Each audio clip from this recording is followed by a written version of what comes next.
Assalamualaikum warahmatullahi wabarakatuh.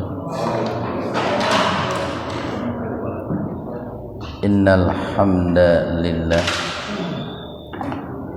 nahmaduhu wa nasta'inuhu wa nastaghfiruh wa na'udzu billahi min syururi anfusina wa sayyiati a'malina. May yahdihillahu fahuwal muhtadi wa may yudlilhu falan tajida lahu waliyyan mursyida. Asyhadu an la ilaha illallah wahdahu la syarikalah wa asyhadu anna Muhammadan abduhu wa rasuluh, amma ba'd. Hadirin ikhwatu iman, jemaah Majelis Tafsir Illiyin, mudah-mudahan senantiasa diberikan kesehatan dan perlindungan Allah Subhanahu wa taala.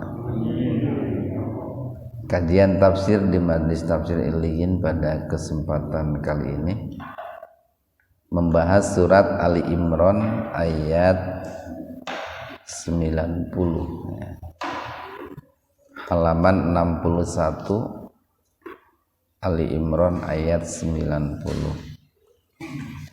Kita bahas tadinya dulu.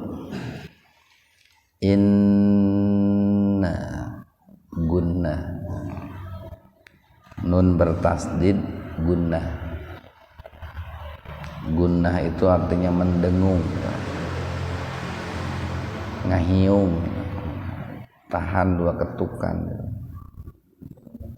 Nah, inna ini disebut harfut taukid, huruf yang berfungsi untuk menguatkan, dan hamzahnya dikasroh karena berada di awal kalimat. Nal alif lam samsiyah atau idgham samsiyah, cuman terdengarnya seperti alif lam qamariyah. Zi madtabi'iyya kafaru madtabi'i wawu ba'da'i madtabi'iyya ma mad badal. Nunnya di kasroh, Pak. Imani, nah itu nunnya di kasroh karena ada ba'da. Jadi kalau ada kata setelah ba'da itu harokat akhirnya di kasroh. Ba'da sholati, nah itu ba'dal asri, ba'dal maghribi, nah itu harokat akhirnya di kasroh.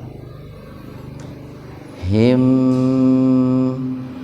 idhar safawi, mimati ketemu sa, jadi huruf mimnya dibaca jelas di bibir, tahan dua ketukan. Tsumma gunnah, huruf gunnah hanya dua, nun dan mim yang bertasdid. Tsummazda, kaza itu bukan jim. Tsummazda mad alif, du madhabi wawu, kufrol, nah, fathatain ketemu dengan lam, jadi membacanya idgham bila guna, dimasukkan ke lam tanpa mendengung. Jadi tidak mesti atau tidak boleh ditahan dua ketukan.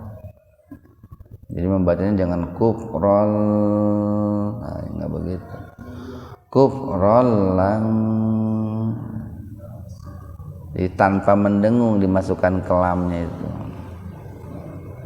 Lang ifa hakiki atau ifa abad, nun mati ketemu dengan ta secara terpisah. Jadi dibaca samarnya itu betul-betul samar. Tuk qalqalah sugro. Tahu mad lain batuhum idhar safawi, mimati ketemu wau secara terpisah. Jadi terpisah dan tidak terpisah itu pengaruh itu Pak terhadap bacaan Al-Quran. Wa ulai mad wajib muttasil, karena ada mad tabi'i atau mad badal bertemu hamzah dalam satu kata atau tidak terpisah gitu. Humum alif lam samsiyah atau idgham samsiyah, bollu bollu. Nah, ini yang disebut dengan mad lazim mutsaqqal kilmi itu. Jadi mad itu panjang, lazim itu seharusnya gitu. Atau sering disebut dengan wajib lah. Wajib dibaca panjang sambil musaqqal gitu. Musaqqal itu diberatkan kilmi pengucapannya itu. Walau kalau di Al-Fatihah dolin, walau bolin, karena ada goiril magdubi, itu ba-nya di kasroh, dolinnya juga ada ya-nya. Kalau ini karena tidak ada goi, maka lamnya di domah dan ada wawu setelah lam. Jadi walau bolun, mad arid disukun. Ikhwanu fiddin arsadakumullah. Ayat 89 ini sebetulnya merupakan penegasan dari firman Allah ayat 86 87 gitu. Kalau 86 87 itu merupakan sebuah pernyataan tegas dari Allah bahwa sangat sulit gitu ya bagi orang-orang yang semula mendapatkan hidayah kemudian dia menjadi kufur,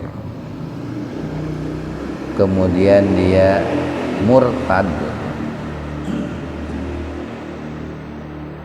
itu bagi mereka itu sulit untuk mendapatkan hidayah, Pak. Jadi orang yang semula itu dapat hidayah kemudian kufur, nah untuk dapat hidayahnya kembali itu sulit, atau potensi untuk mendapatkan hidayahnya itu kecil bagi orang yang semula dapat hidayah kemudian dia itu murtad. Kenapa? Karena biasanya orang-orang yang tadinya dapat hidayah kemudian murtad, untuk masuk Islam kembali itu suka muncul rasa ini kesombongan dalam diri gitu ya. Suka muncul rasa gengsi dalam diri. Nah, di ayat yang 80 ayat 90 ini Allah Subhanahu wa taala berfirman tentang resiko ataupun ancaman yang akan diterima oleh orang-orang seperti itu. Inna sesungguhnya, ini kan diawali dengan qasam nih, dengan sumpah nih Pak. Sebuah pernyataan tegas dari Allah. Yang tentu karena setelah inna ini Allah mengabarkan tentang hal-hal yang bernuansa negatif. Ini harus hati-hati ini. Jadi sesungguhnya alladzina orang-orang yang kafaru kufur. Sesungguhnya orang-orang yang ingkar, yang kufur. Sesungguhnya orang-orang yang menutup pendengaran, menutup penglihatan, yang kemudian hatinya menjadi terkunci, yang biasanya orang seperti itu yang keluar dari mulutnya pun tidak bagus itu Pak. Karena kan begini, apa yang keluar dari mulut itu kan awalnya apa yang didengar oleh telinga Pak. Apa yang dilihat oleh mata. Nah, semua yang didengar oleh telinga dan dilihat oleh mata itu kan diolah di kepala gitu. Diolah di kepala. Lalu setelah diolah di kepala itu dikeluarkan lagi melalui lisan itu Pak.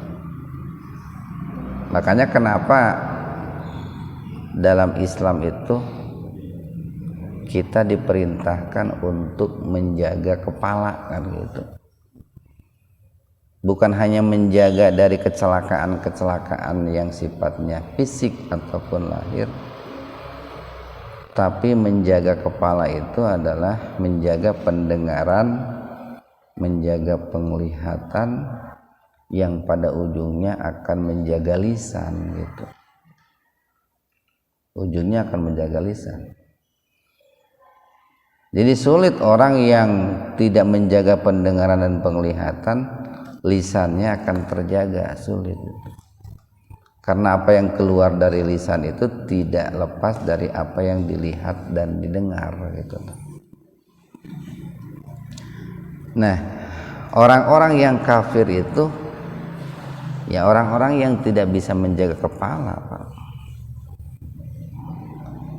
Kenapa? Karena dia menutup anggota badan khususnya indera yang ada di kepalanya, baik telinga gitu ya, menutup telinganya, menutup matanya, yang kemudian akan menutup hati dan akalnya dari kebenaran-kebenaran Al-Quran. Jadi sesungguhnya orang-orang yang kafir ba'da setelah imanihim, setelah mereka beriman atau setelah keimanan mereka. Jadi berbeda Pak, orang yang kafir sebelumnya belum beriman dengan orang yang kafir sebelumnya beriman. Itu untuk menerima masukan akan beda, itu merespon kebenaran akan beda. Dan anu garalak Pak gitunya, anu frontal di alam dunia ayeuna itu saya melihat orang-orang yang ini ya, justru orang-orang yang mengaku Islam gitu, negara laka Islam gitu, bukan orang-orang yang tidak mengaku Islam gitu. Jadi mengaku Islam tetapi begitu benci gitu terhadap Islam gitu. Mengaku Islam begitu benci dengan syariat Islam gitu. Mengaku Islam begitu benci dengan yang berbau katakanlah ke Arab-Araban, Mekah, Madinah gitu.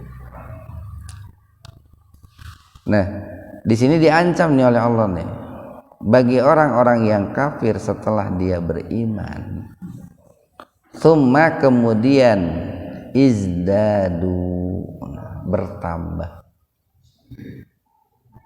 Apa yang bertambahnya itu? Kufran, kekufurannya.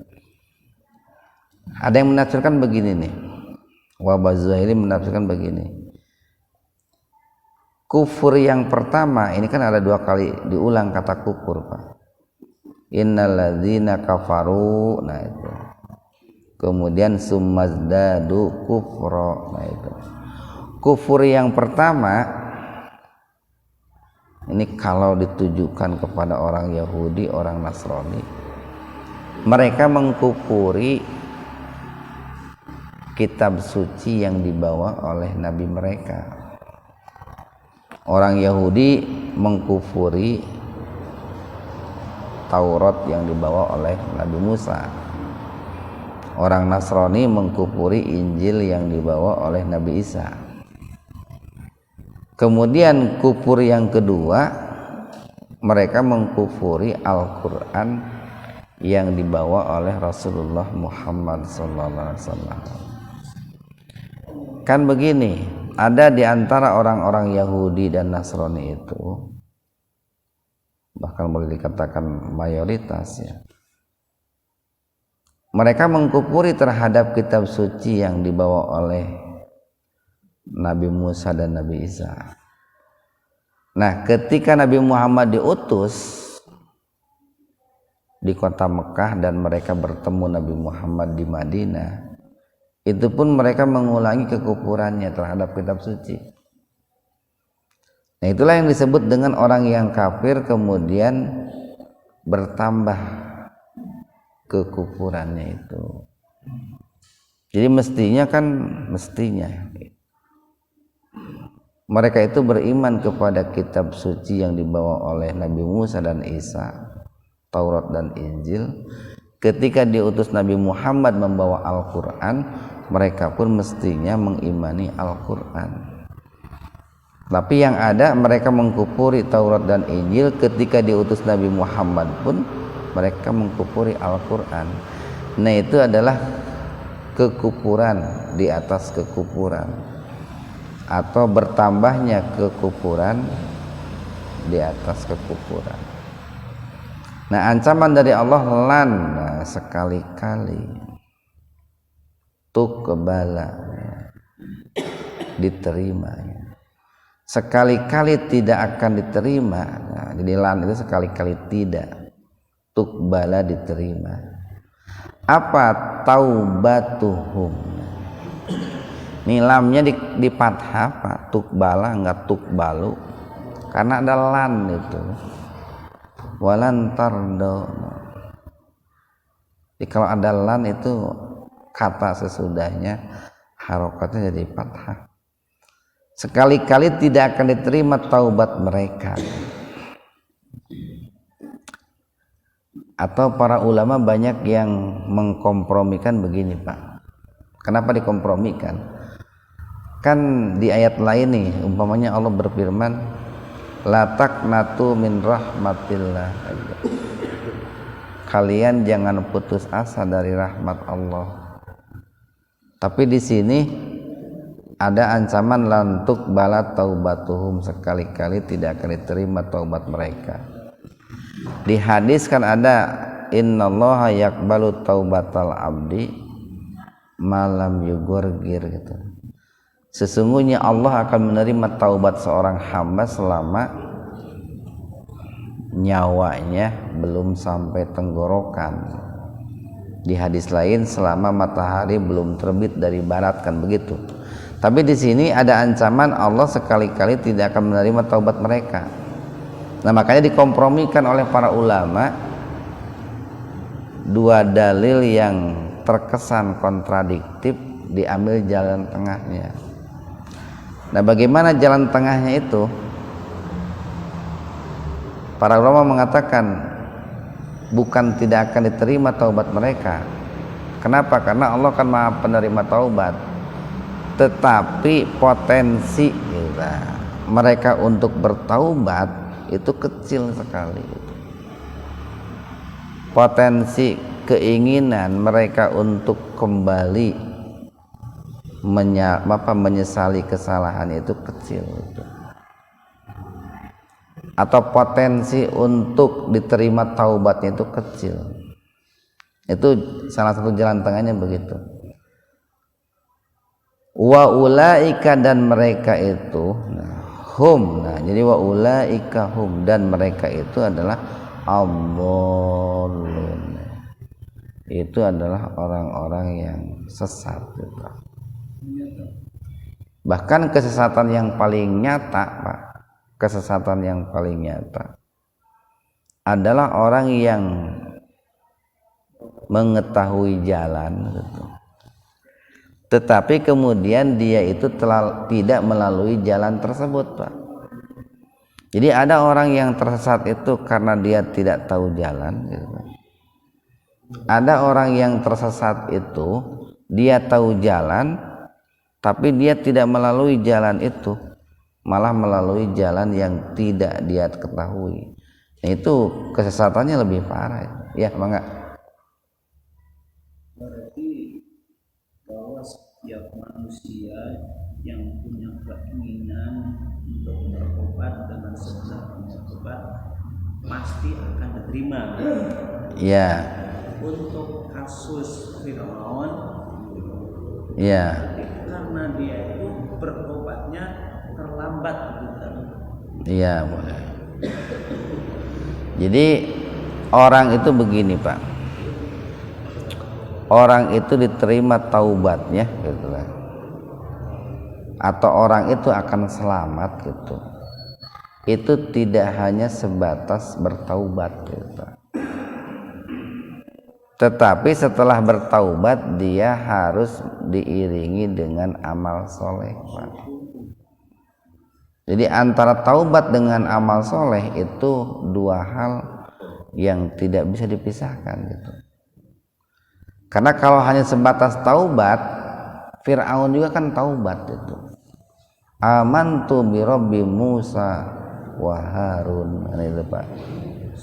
Jadi Fir'aun itu ketika air sudah menenggelamkan seluruh tubuhnya di lehernya itu, Pak. Air sudah sampai di lehernya, dia baru mengatakan amantu bi Rabbi Musa wa Harun. Aku beriman kepada Tuhannya Musa dan Harun.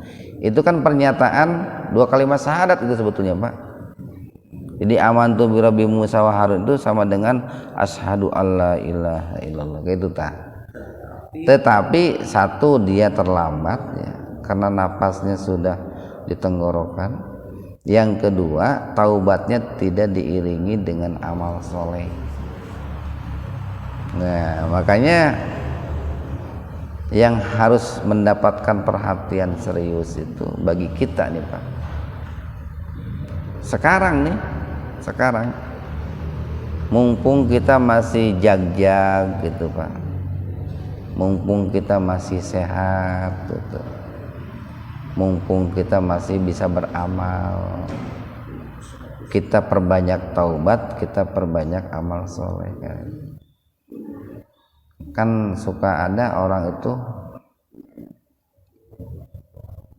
ya katakanlah terlambat, walaupun ada peribahasa lebih baik terlambat daripada tidak kan gitu.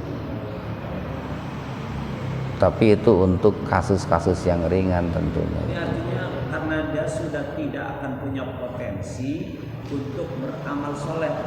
Iya, dia tidak punya kesempatan untuk beramal soleh. Nah, sebetulnya bukan hanya Fir'aun gitu ya. Tidak sedikit juga peristiwa kasus-kasus di luar Fir'aun itu, orang yang sebelumnya kekufurannya minta ampun gitu. Tapi kemudian dia itu katakanlah bertaubat, di mana taubatnya itu sedang sakaratul maut, sehingga tidak punya kesempatan untuk beramal soleh. Ngan meureun sigana susuganan lah gitu. Susuganan. Kenapa? Atau bukan dilarang juga, Pak. Kita umpamanya nih, kita berusaha mentalkin gitu ya. Orang yang sedang sakaratul maut, sok sanajan salila hirupna baung pisan gitu. Tidak dilarang juga. Atau bahkan kita harus berusaha gitu, mentalkin orang yang bersangkutan itu supaya mengucapkan dua kalimat syahadat, itu dianjurkan. Ini seperti yang dilakukan oleh Rasulullah sallallahu alaihi wasallam terhadap pamannya gitu. Nah, cuman pamannya itu, paman Nabi itu kan orang yang sangat berjasa besar terhadap perjuangan dakwah Rasulullah itu. Cuman sayang saja dia tidak mau masuk Islam gitu. Makanya Nabi itu kan sampai ketika beliau sakaratul maut itu, di samping paman Nabi itu Abu Thalib, ada Nabi Muhammad, ada Abu Jahal. Nabi Muhammad mengatakan, ya ammi kul kalimatan la ilaha illallah. Wahai pamanku, ucapkan kalimat la ilaha illallah, karena kalimat itu akan menjadi hujjah gitu, akan menjadi alasan bagi saya untuk membelamu kelak di sisi Allah. Cek Abu Jahal, wahai Abu Thalib, apakah engkau akan meninggalkan Tuhan Lata dan Uzza gitu. Diulang lagi ke Nabi Muhammad itu sampai 3 kali perdebatan antara Nabi Muhammad dengan Abu Jahal itu, yang pada akhirnya Abu Thalib itu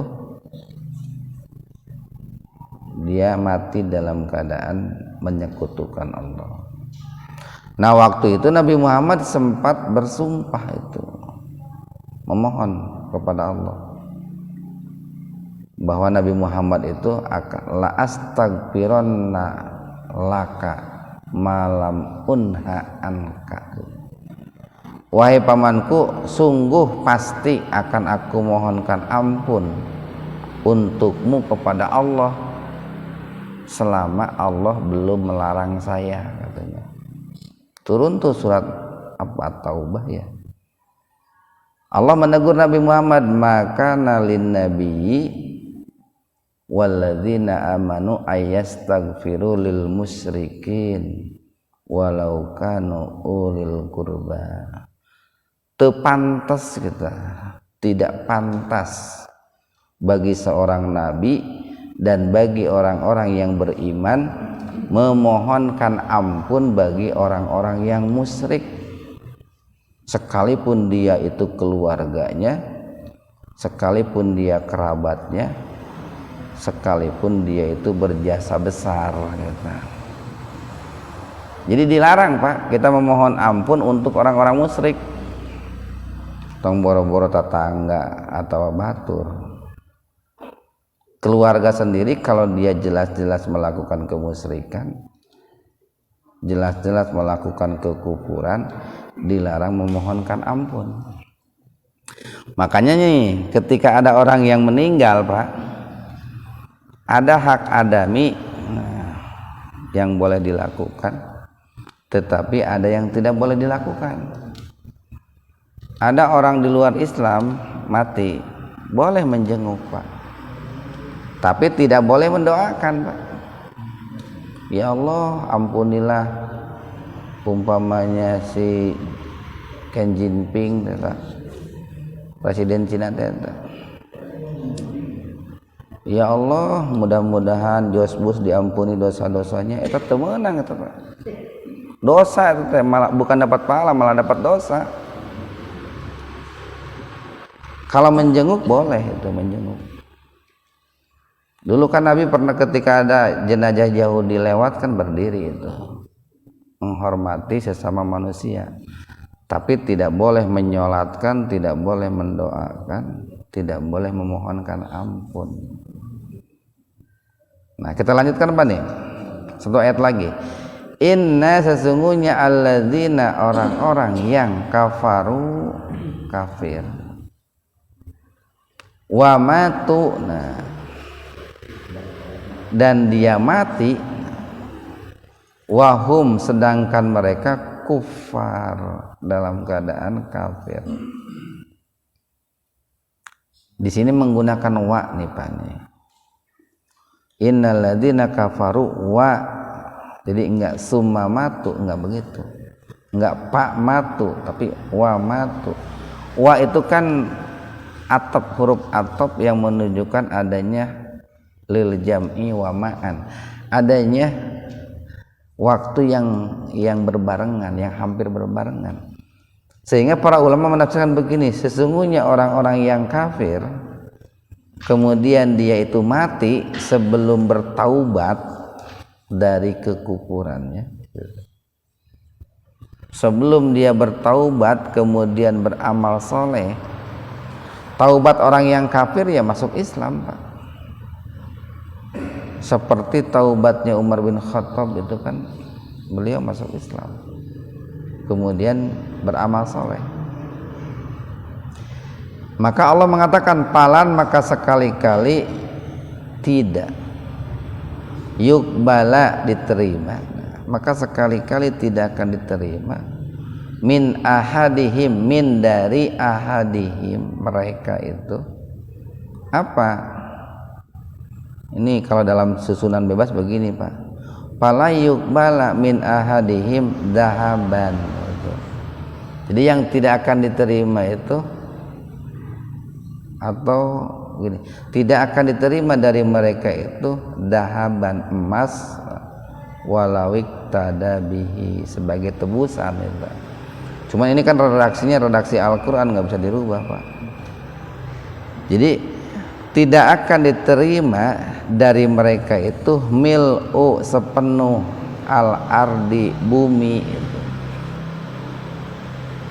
Ini kan kayak dalam doa setelah ruku, bangkit dari ruku, Rabbana lakal hamdu mil'us samawatina, ya Allah, milik engkaulah segala puji sepenuh langit dan bumi. Nah itu ada mil'us samawati wal ard.